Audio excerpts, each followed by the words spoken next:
Please welcome Mike Lawrence. So, you have a really depressed friend when they constantly tell you, this is the happiest I've ever been in my life.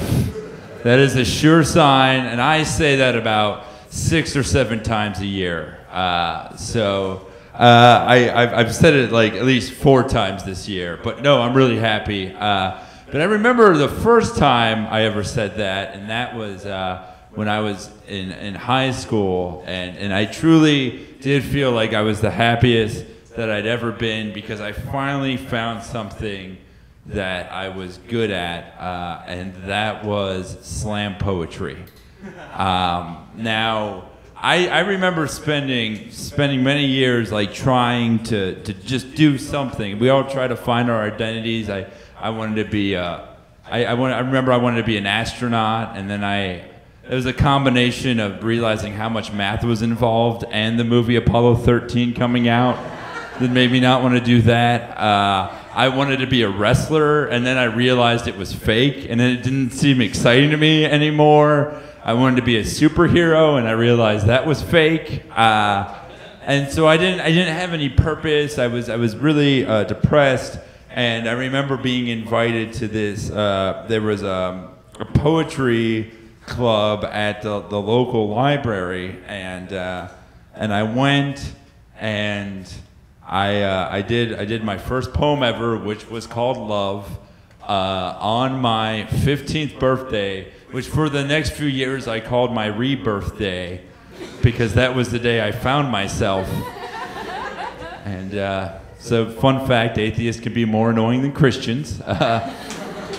And I was so proud because, and then I would go every single month, and I was so committed to it. And I feel like the amount of joy you have in a particular moment can be personified and valued based on how much shame you have when you look back at it. So that truly was the happiest moment of my life because it was so sad. And I would go to this teen poetry meeting every single month. My dad would take me, sit out in the library lobby for about an hour to an hour and 30 minutes, which I didn't feel bad about because he used to take me to AA meetings when I was 6 and I'd be in a church lobby, so I felt like I was getting even on some level. Except the alcoholics eventually changed themselves. The poets are still what they are.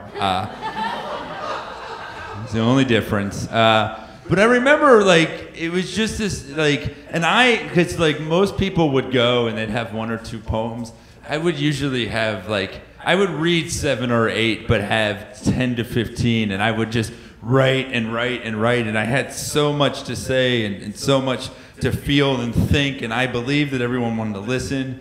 And I was in the high school literary club. I won a poetry competition in high school. I won the Cinquain Award, Best Cinquain, and this was literally my Cinquain. It's a 5-line poem. I die, but no tears fall, no sympathy at all, just another death in this world, that's all. I spent 8 hours on that.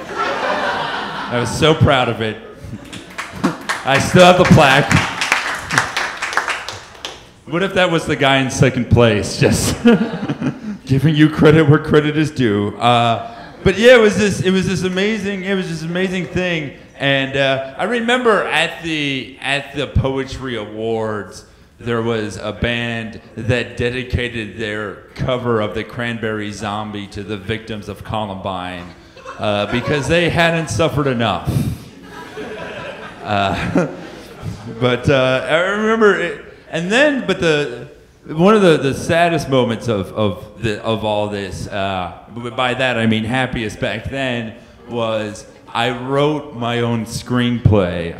Anyone write their own screenplay when they were 16? No, just this dreamer? Yeah, I wrote my own screenplay, and the name of it was Definitive Verse, and it was about, it was very fictional. It was about a teenage poet named Johnny Angel who killed himself so that the world may live.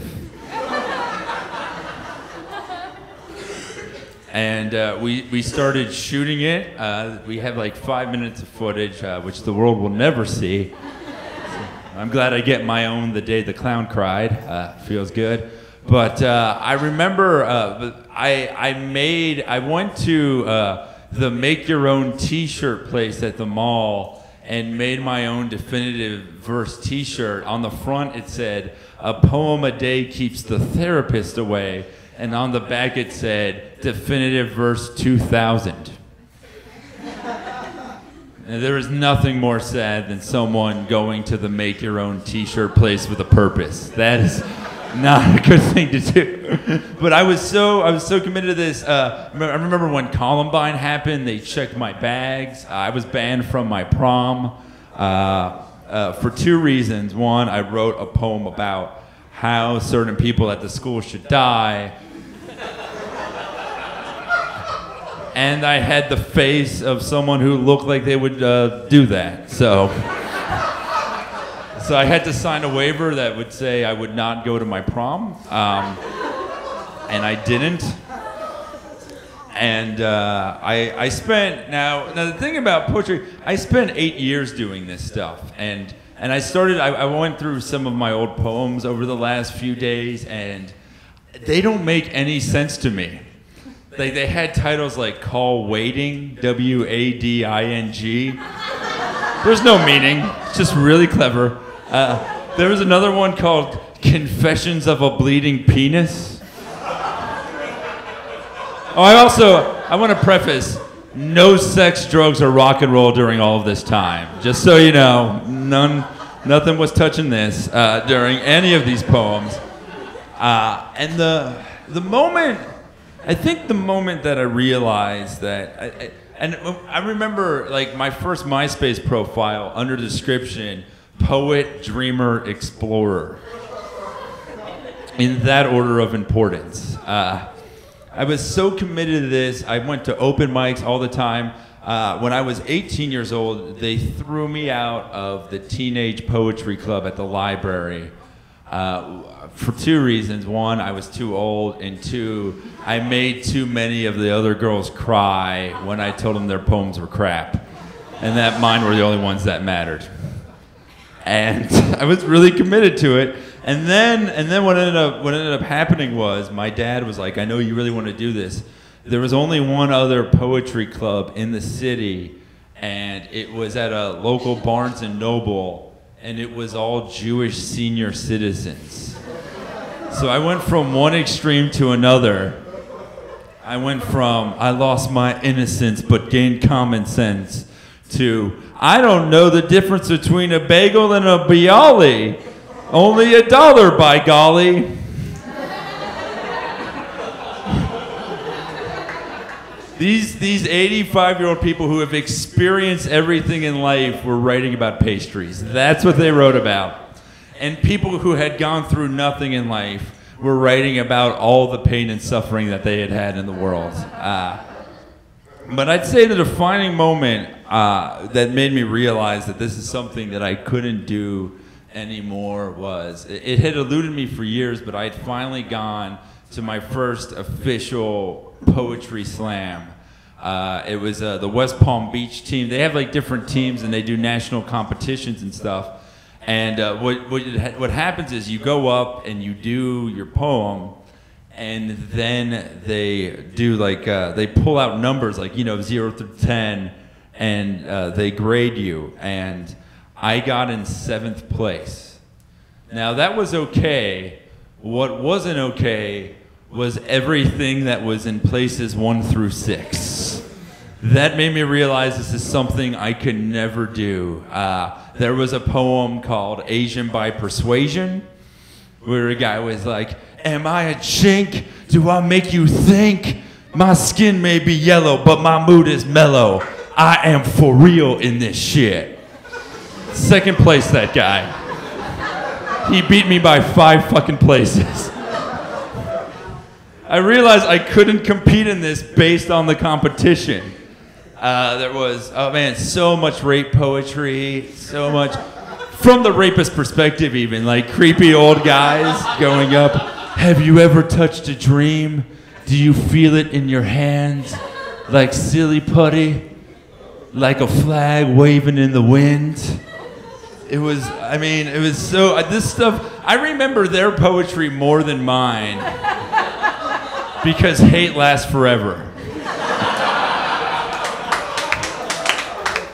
And the only way that I could describe this moment of going to this poetry slam was, do you guys remember that Blind Melon video, No Rain? When the little bumblebee girl gets made fun of and she goes to the field of all the other bumblebees and she's dancing? That's exactly what it was like if I realized how much I fucking hate bees. Ugh, bees suck. Like I couldn't do it, and I pretty much, I stopped doing poetry and I went to an open mic the next month and did stand-up comedy for the first time at an open mic called the Chocolate Moose that I'd been doing poetry at for 6 years. And it was basically like if Dylan had gone electric, unless other than that it was at a coffee shop and nobody knew who Bob Dylan was. That's exactly what it was like. And I've been doing that ever since. And I'm a lot less proud of the work that I do, but I'm a lot happier. So that's got to count for something.